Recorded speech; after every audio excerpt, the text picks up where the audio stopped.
Yalda, it's great to see you again, and it's especially great to have you on the Leaders Who Care series. Thank you for having me, Mark. It was such a pleasure meeting you in Switzerland in Davos.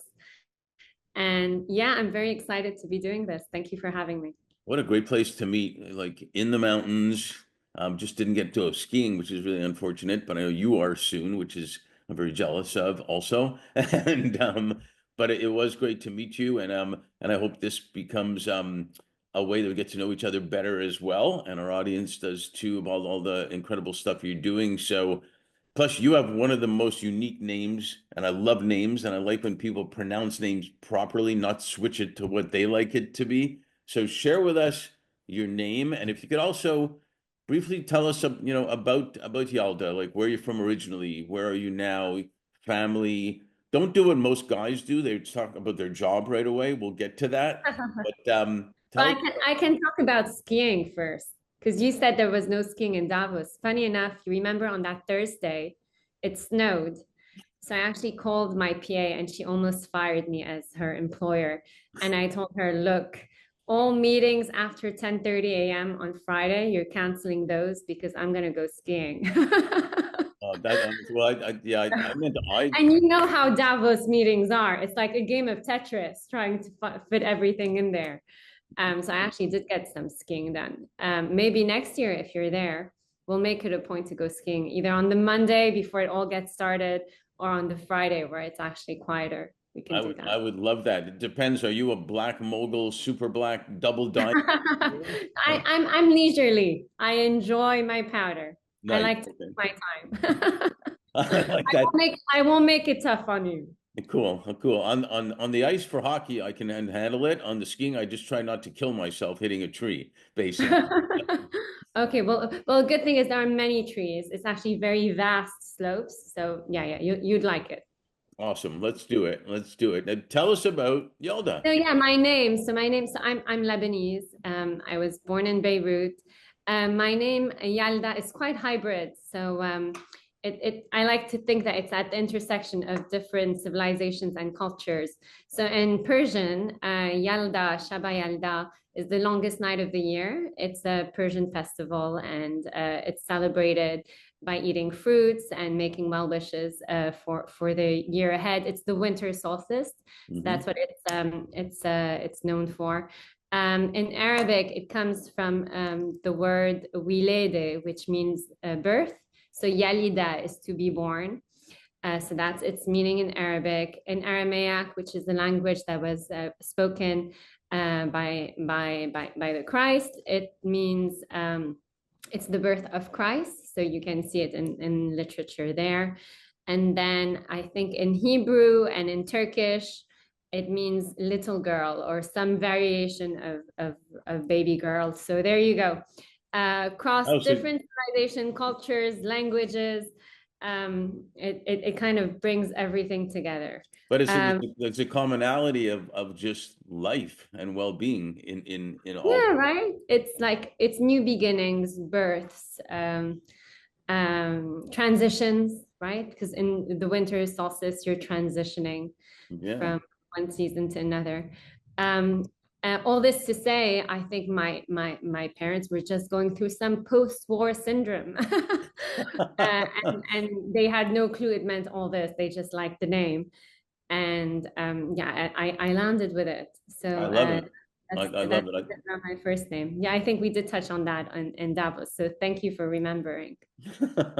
So tell us about family, a little bit of a background. Your family. Yeah, so I'm a mom to three kids. I like to say that I have a tornado, a zoo, and a circus. Uh, they're lovely, but they're very high energy. My husband's Italian, so they're mixed culture kids. Hmm. We're trying to combine and integrate, all the different languages and traditions and yeah, a history. Obviously, I have a very strong Lebanese identity, which I hope to pass on to them, and then that they will pass on to their children as well.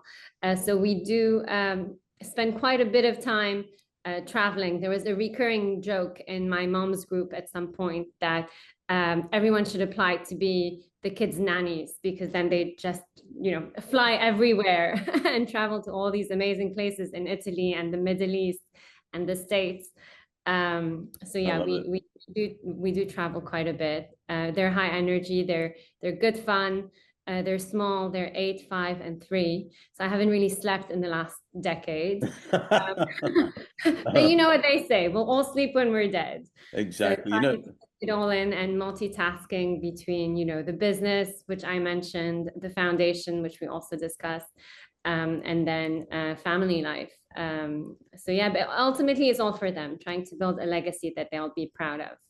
100%. That's the best answer ever. I am from Montreal, big Lebanese community in Montreal, and Mediterranean food, Lebanese food is like the best. And basically, even though I do love Italian food too, to get the whole family in there, but I mean, it's so good. And I have actually good friends still in Beirut, and always hoping that we can everybody can calm down and start working together and have have peace together and do good things together and not waste all the energy on all the other stuff. So which is part of what we even like to talk about on Leaders Who Care is care about each other and stuff. So I love that. But I have an aunt in Montreal who's now 96, she's like a second mom. And she told me a long time ago, because I have three boys. Now one's married to my bonus daughter, I call her, from Denmark. And but she told me a long time ago, she said, cherish the running around, the rushing, the messes, the arguments, the stress, this and that, and all of it, because when it's gone, you're gonna miss it.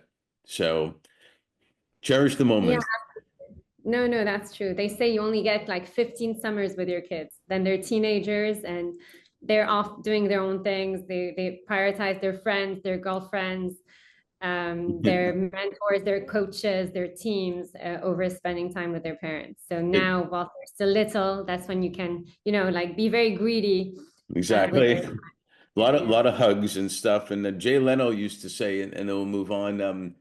Comedian here. I don't know if you know him or not, but he's a comedian and he's been on Tonight Show for years. He said when they're teenagers, about 13, 14, they actually get abducted by aliens, basically, and then they're brought back around 19 and 20 as normal, somewhat normal human beings again. So that's what you have to look forward to. I know. And I was a very bad teenager, so I really hope they don't turn out like me. I gave my parents so much grief growing up. Um, Well, let's see. just We'll wait take when my they husband's genes as teenagers, not mine. Well, just wait when they hear about some stories, they'll say, "But mom, you did stuff too." Oh dear. I had a fake ID when I was 15. I used to sneak out of the house at midnight, go clubbing, steal the car, come back. You do Like realize I this, said, I've always had a very big, inclination for adrenaline rush. you do realize I this is started being recorded quite and young. they Oh might dear. hear this, right? Uh, so so Oh, you just talked a little bit about what you like as a teenager with fake IDs and whatnot. Were you entrepreneurial-ish? Were you an organizer or sports, music? What were you like? yeah, I think so. I was very curious as a child, and I kind of always knew where I wanted to get to. So by the age of 10, so we left when the civil war broke out in Lebanon. So we left in 89. We lived in Cyprus. I went to 3 different schools there. Then my father had a green card, and obviously being Lebanese at the time and still being Lebanese now, I think it's like the fourth or fifth worst passport in the world. So it's always been in Lebanese culture to try and acquire, a different citizenship just for the luxury of mobility, which should be a basic human right. Sure. So we moved to the US and lived there for a few years. Also did a couple of schools there, then went back to Lebanon, did another couple of schools there. So yeah, I guess what by the age of 10, I had been to like 7 different schools. So I think adaptability is something that definitely helped and shaped my personality. And I honestly think it's a Lebanese thing as well. It's very typical of communities that have large expat communities. You just yeah, when you have nothing to lose, you learn how to become entrepreneurial and self-sufficient, and you thrive on instability. And it's a big advantage when you compare yourself to your peers that perhaps have had more stable lives.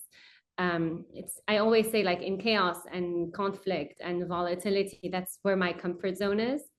And I think that also reflected professionally in some of the choices that I've made. Like whenever something is too stable or too quiet, I wouldn't say I self-sabotage, but I do shake things in a way that makes it more challenging.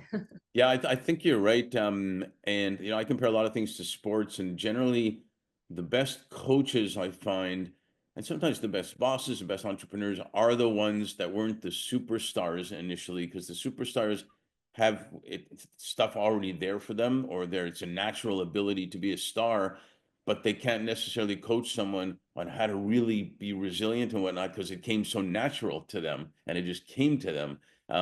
And so I know in my life I had a lot of leaders who really cared about me, and I took a major pay cut to join an organization that a president of a sports team that offered me my dream job told me to take the other job that was less money but was going to let me talk to leaders around the world, and was going to frame me, it was going to give me experience and all that stuff. So I think you're right. If you take it as an advantage, it ends up being a super advantage. In fact, they say that kids that learn multiple languages early on in their life actually fall behind a little bit at the beginning, but then storm ahead after that. So in a way, that's a little bit of the same thing there. You talked It's about. the languages, but it's also, just landing different places. It's funny now, like we're applying for schools here in the UK for our kids, and it's almost like applying for Harvard. Like that's the standard. And that's obviously the standard that we want to give our kids. But then growing up, the determining factor for where we got sent to school was literally the neighborhood school closest to the house, Mhm. right? So we would just Me too. land somewhere new, have to make new friendships, have to adapt, have to pick up on the learning curve. So I think that really early on kind of built the stamina that you need for the hardships that come later on in life. I, th- I, I And think and you're that right. kind of happened by accident. I don't think, my parents had a plan, oh, we're going to move them 7 schools by the time they're 10 years old. It just that's how life happened. We had to move because of war, because of work opportunities, because of family. And then we would just land in a new place and have to adapt and thrive. And thriving was a big part of I guess our home culture, like getting homework done and getting good grades and being on obviously good behavior. So we kind of had that framework. And if you think about it, that's the framework for entrepreneurs, for success, for life, for everything. Yeah, 100%. And I think just like international travel does, you get a diversity, you get to see different things, you get to see how people look at different things that you looked at in a different way, and find out that none of you is wrong. It's just a different way of looking at something. And so I think it's brilliant foundation for a background. And when you were in school, going to all those schools, and my son's had a little bit of that actually also, and you even did foreign service, education at Georgetown. I saw when you were going through all that. What were you envisioning? If you think back, what were you envisioning at that point? I think early on, I always envisioned excellence. I didn't know what that would necessarily resemble.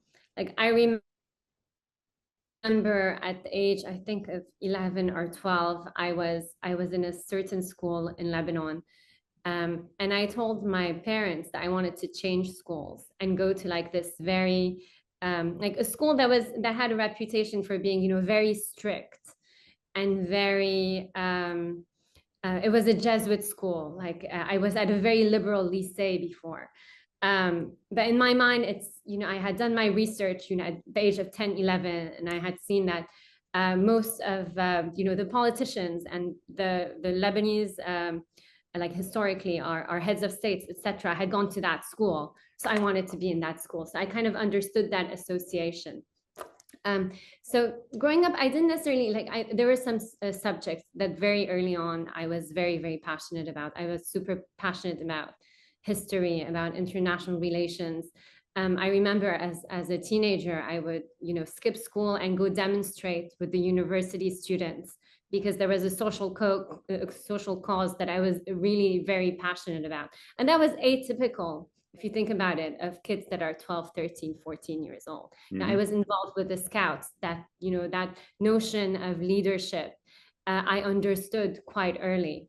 So I didn't necessarily know, which profession I would land in, but I always knew that I didn't necessarily do well with authority. So I wanted to be my own boss. Um, when you tell me I can't do something, I'm very likely to try and prove the opposite. So these were kind of traits that always stood out. And then yeah, I was really passionate about foreign service. And I did that year at Georgetown in my last year of university. So I studied economics and political science at the American University of Beirut. And my last year, I decided to do an exchange program, landed in Georgetown, and worked as a legislative aide to a senator. Right. Uh, yeah, so on Capitol Hill, and then took foreign service classes at Georgetown. And that was great. And, the experience, I always say, you were like in the belly of the beast.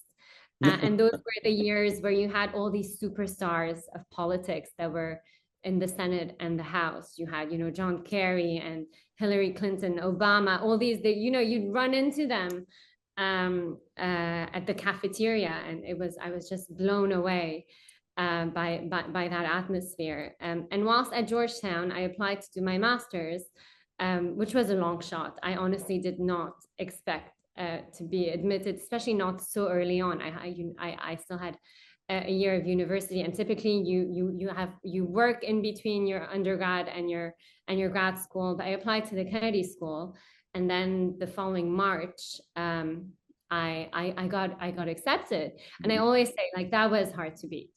Like that moment, getting an acceptance letter from Harvard, which was unfathomable.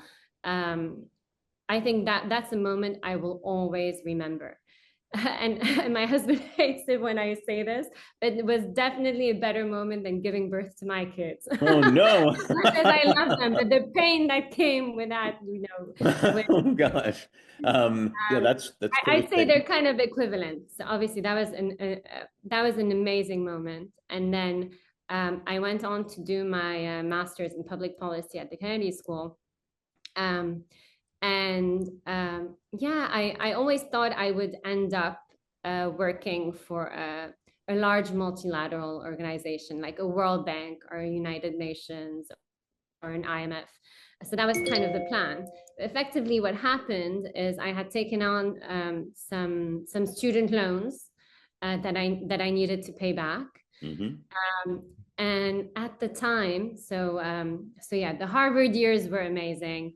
Like fifth, what is it now? 17 years later, it's still that network that I fall back on. It's the it, yeah, it was.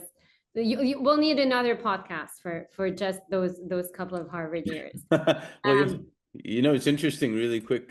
We always say in LA that leave them wanting more so we can do a sequel. So, yeah, we'll do a sequel.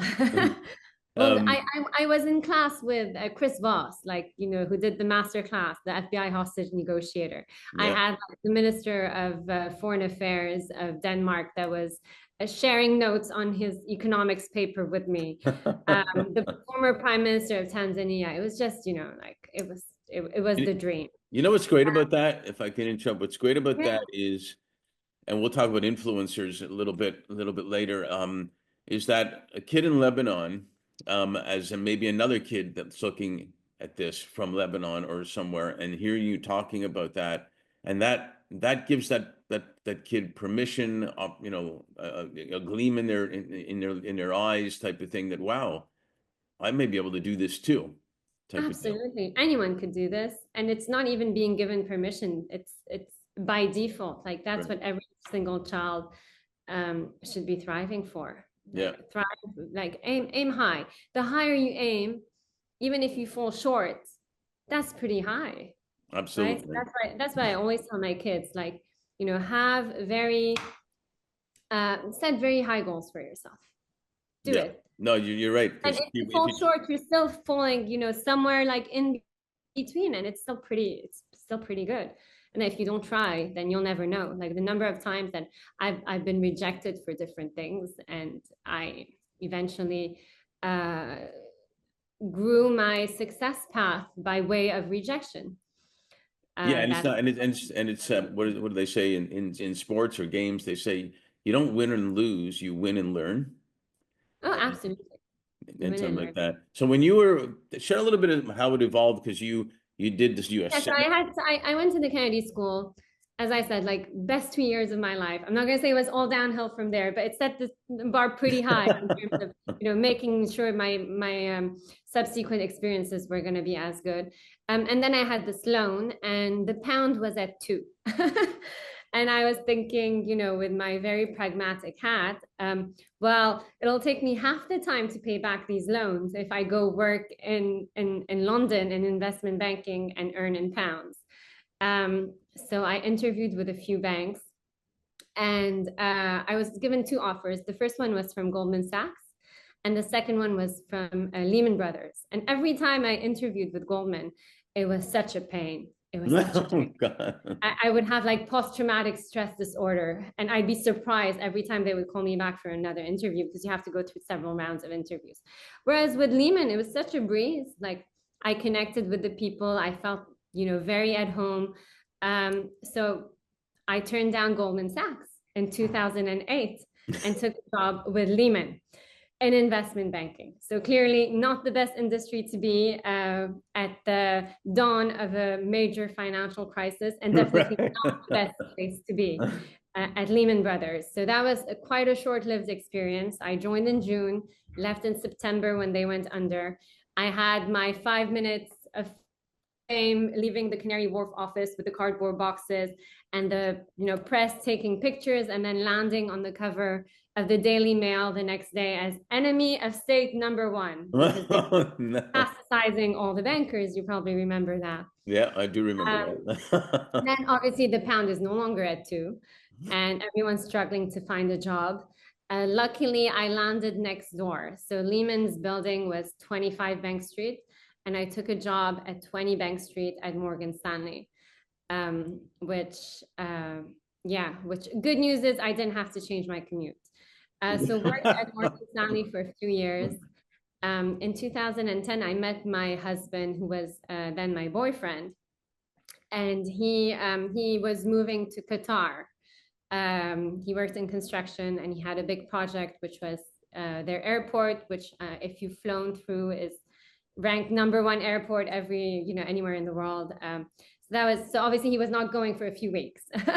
He was going to settle there and to take on packages for this massive project. So I needed a reason to go see my boyfriend in Qatar.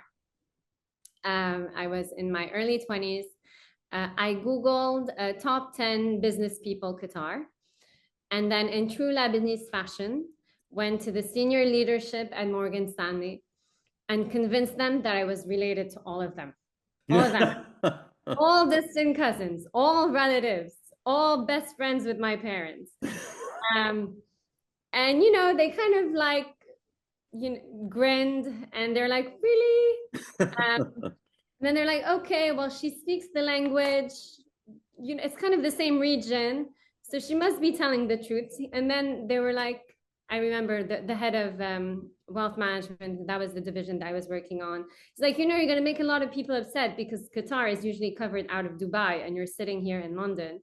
But I'll take a chance on you. And then he was like, his name was David Haith. He's like, the only thing I do ask of you is you need to write call notes, as in you need to, write who you met and put their profile and what was discussed during the meeting. I'm like, yeah, obviously I can do that.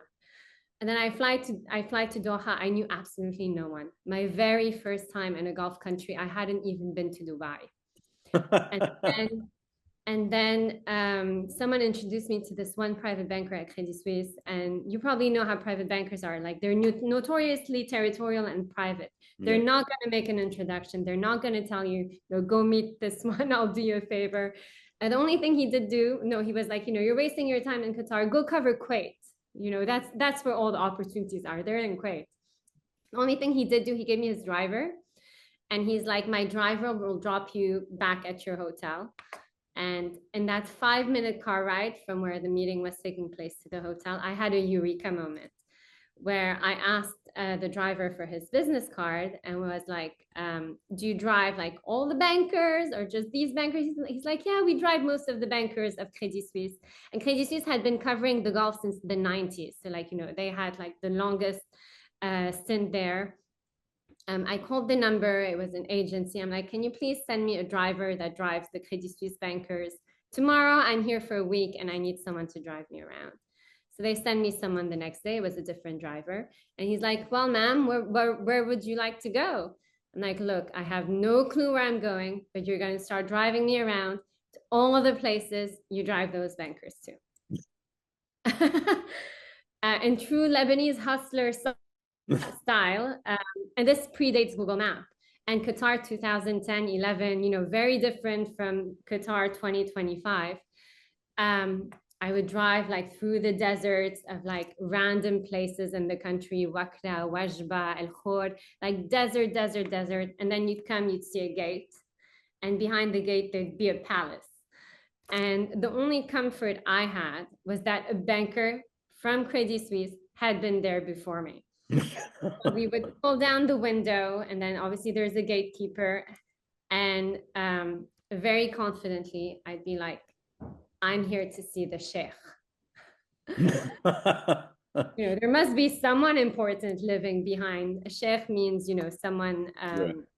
of importance. Right. It's a title that you give, royalty or someone who's pretty senior Yep. in the community, typically male. And then they'd scramble. They'd look at, their agenda. They'll be like, oh, but you're not on the guest list. And I'd pull out a business card that said Morgan Stanley London. And I'd be like, oh, but I flew all the way from London for this meeting.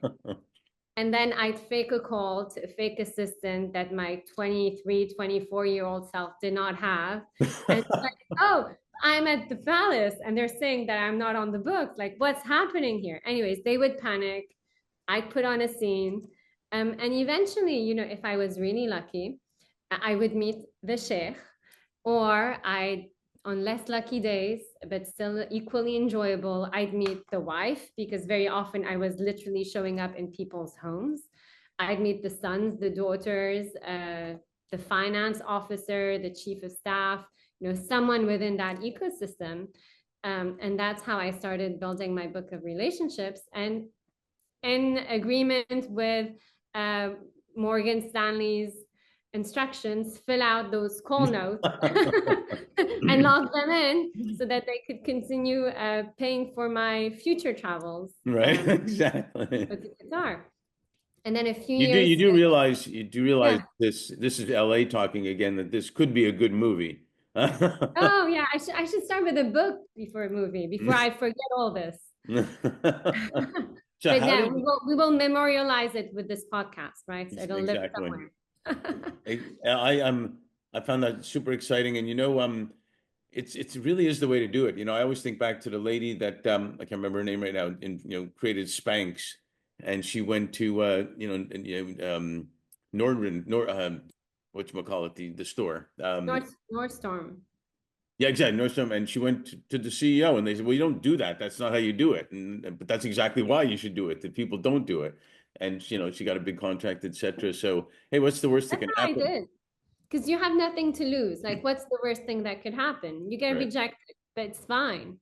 Like, you're building off of nothing. Like, I Yeah. had no relationships. I had to build relationships.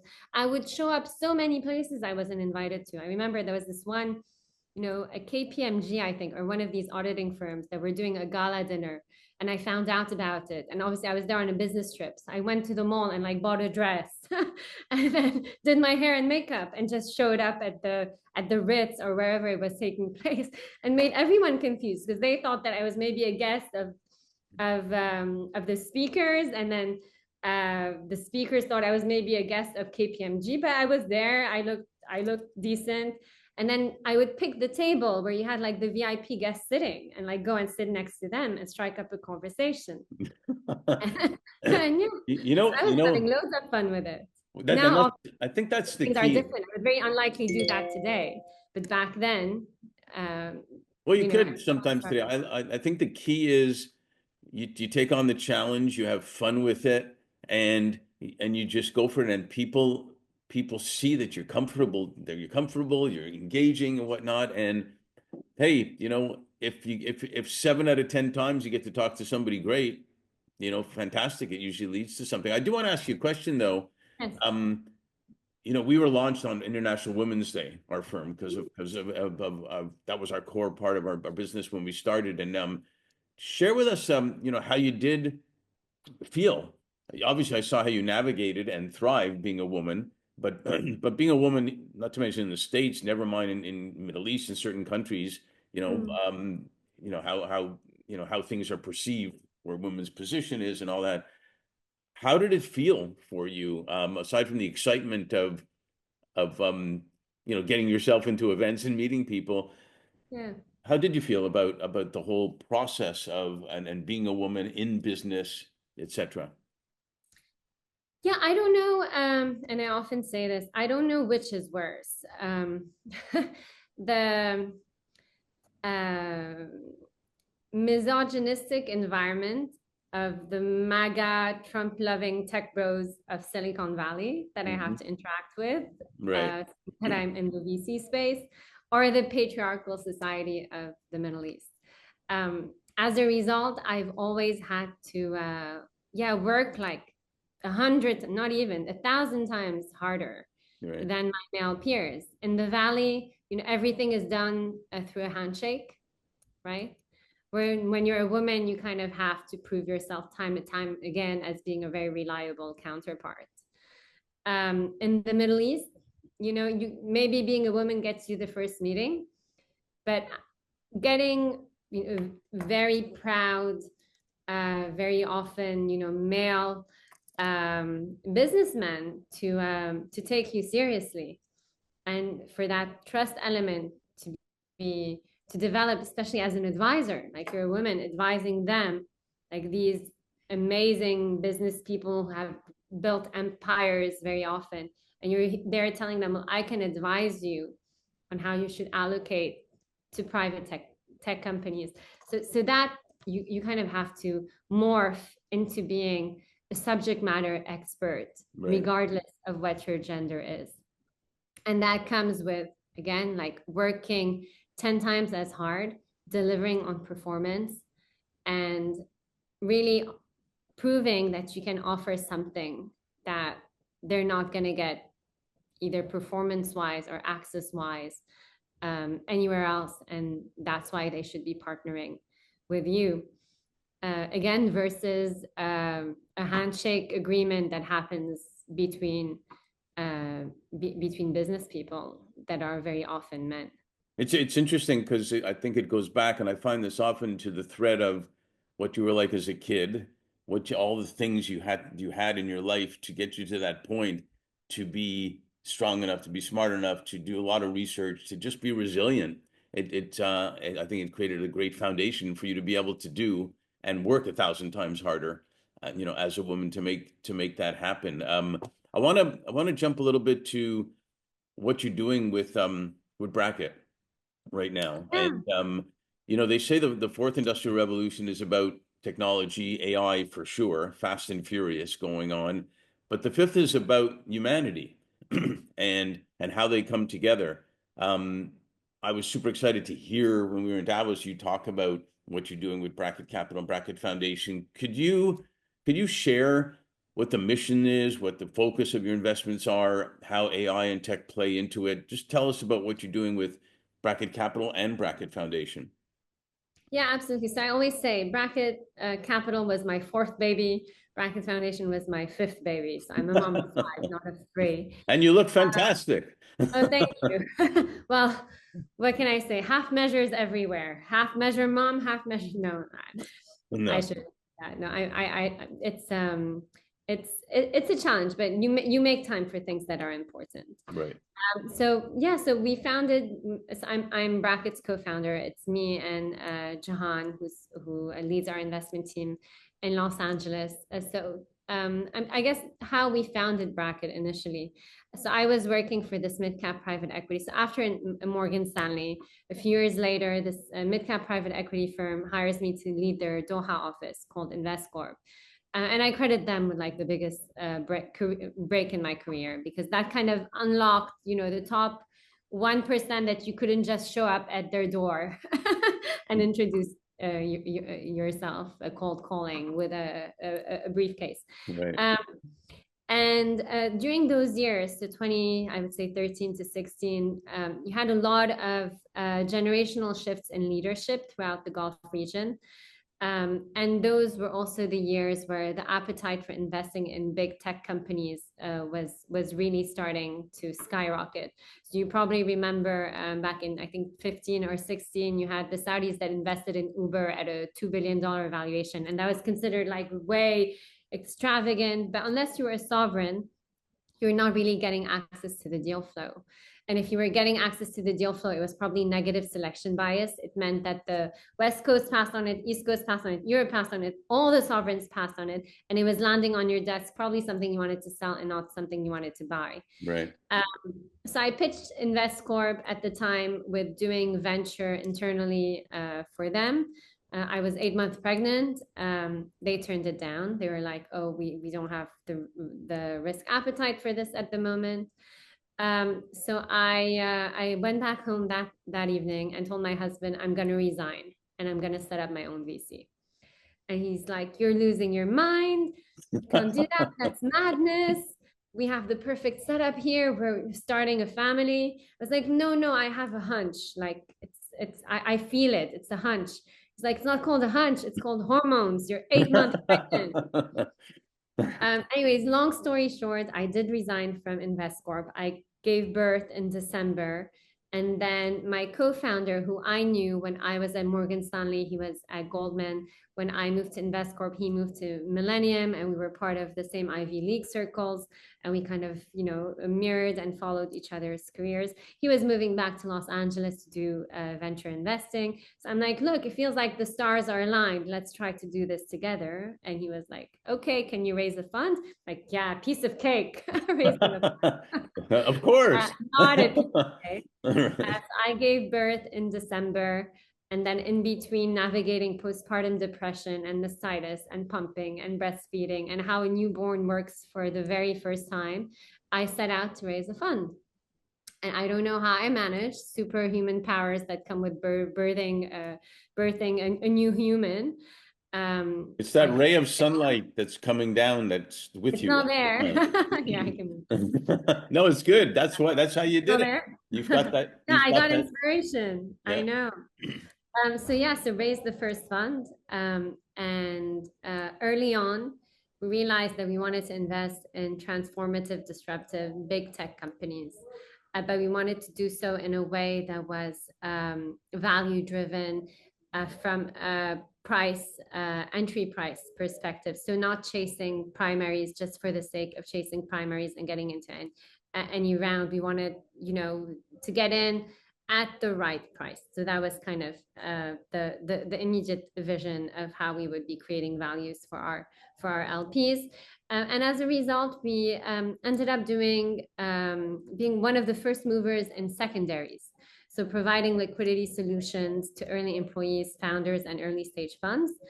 Um, and yeah, I guess for the first fund was a $50 million fund, and now we manage 1.2 billion across the three vintages that we managed, that we launched. And in terms of sector specific, we were always sector agnostic. but there was a common thread in terms of the type of companies that we would be going after. And if you think about it, our universe of companies isn't that big. It's like 100 companies that we monitor at any point in time. So you had to be a unicorn, you had to be a serial entrepreneur, founder, operator, a company with strong unit economics, either profitable or clear path to profitability, something that was capex light, and something that we could price. So biotech, for a health tech are typically industries that are difficult to price. So we ended up doing a lot of software. Just to make a long story short, we invest a lot in software. We invest, AI, cybersecurity, space tech was something that we looked at early and that we continued on from a theme perspective. Now we're looking at longevity. That's a theme that we really like, which is more how you, increase your healthy lifespan. So live longer, healthier. We think, that's going to be big. We really like space. We think that space today is similar to like the internet in the 90s. Like the path to commercialization is imminent. We're really curious about the energy transition. With AI comes demand for data centers, for a lot of energy supply. So how you transition away from hydrocarbons and into areas like nuclear fusion, that's something that we've been looking at increasingly. And AI is going to be everywhere. AI is going to be like saying internet, right? 100%. So you'll have different verticals in AI. AI for good is a theme that we really like. So personally, I'm quite concerned with deregulation. I understand that there are loads of opportunities from an innovation perspective that comes with deregulation, but at the same time, it's going to unleash so much harm on the internet. And the ones who will be most affected will be the most marginalized and vulnerable people of society. And that ties into what we do at the foundation. So in 2019, we launched Bracket Foundation with the mission to leverage the power of technology for social good, and especially as it relates to online child safety. So we work on 3 verticals with the foundation. The first vertical is empowering law enforcement agencies worldwide with the right tools in AI, machine learning, NLP, etc., to better detect, prevent, and prosecute crimes that are being committed against children online, especially in the field of online child sexual abuse and exploitation. We have a partnership with the United Nations Interregional Center for Crime and Justice, so that's ongoing. It's supported by the government of the UAE. And we've now connected and trained over 200 law enforcement agencies worldwide with over 90 new tech tools that they wouldn't have been able to access if it was not for this program. We work with big tech companies on safer by design policies. I like to think that Roblox's latest change in policy to ban social for under 11s is a direct result of our white paper that we published a couple of years back on the nascent threats that exist on online social gaming platforms and the metaverse. So obviously, big tech companies are the most responsible for unleashing predators into our ecosystem, and they have the power to design platforms that diminishes the harms. And then the third vertical that we work on is really legislation. So we do a lot of lobbying both in Brussels and in DC on how you issue legislation that protects children. Obviously, privacy is a big issue. Our point of view is always when it comes to kids, safety, security comes before privacy. And it doesn't mean that both cannot coexist, but children need to be protected. And that often means that platforms need to be penalized both financially and legally for the toxicity that exists on their products. So that's the foundation's work. That's pretty impressive, and man, do we have a lot to talk about with respect to some of the things that you mentioned. I do have one more question because, like we said, we're probably going to have to do a sequel for sure because there's so much good things here. But a client told me in 2021, a client said, with respect to 2020, the pandemic year, said it was the year that flew by slowly, he told me. And Okay. it feels like sometimes it was yesterday and years ago still, that infamous year. With all that Mm. said, and we're fast and furious into 2025, what are you most grateful for and what are you most hopeful for? Oh, I'm most grateful for my children. Honestly, they give so much purpose to my life. Absolutely everything I do is for them. It's they're my inspiration, they're my true north. Their happiness is paramount. And I don't know if it's necessarily a good way of parenting or a bad way of parenting, but I never want them to live in anxiety or want or disruption, which is ironically how I lived. Right. Moved so much, like finance was sometimes an issue. Yeah, it was like there was a lot of anxiety, but still I ended up with the hunger that I guess that I have. I like to think that maybe it was an outlier effect and not necessarily a rule. But when it comes to them, like I want them to lead a very peaceful, harmonious life, and then hopefully the hunger comes differently. Yeah. um, does that answer your question? Yeah, it does. And I guess that's what you're most hopeful for as well, obviously. I think like we're as you said, you touched on the fourth, fifth industrial, sixth industrial revolution. I think everything's going to be accelerated going forward. It's going to create loads of opportunities. People will be connected in ways that was never before imagined, right? Yep. It's uh, information will become faster. Geographies will become smaller. I just hope that there'll be kindness and tolerance and empathy as these changes occur, and that we can consciously as a society pick up the marginalized communities and bring them on this journey with us, as opposed to creating more social disparities that exist already between so many. Well, well said. It's part of the reason why we highlight leaders who care, and Absolutely, it's a and thank big you for that. it's a bigger topic than even that. But hey, I'm grateful that I have a new friend, which is fantastic. Likewise. And I'm grateful that you are a leader who cares. And as disruptive as it may be, it's good when you care about it. And that's what I'm hopeful for at the same time. So thanks a million for being on the Leaders Who Care series, and we really Thank appreciate you, it. Mark. This was great fun. And Yeah. we will go skiing next time in Davos. Hopefully, we don't have to wait that long to see each other, but that'll be fantastic. Cool. I'd love it. Thank you. Thank you.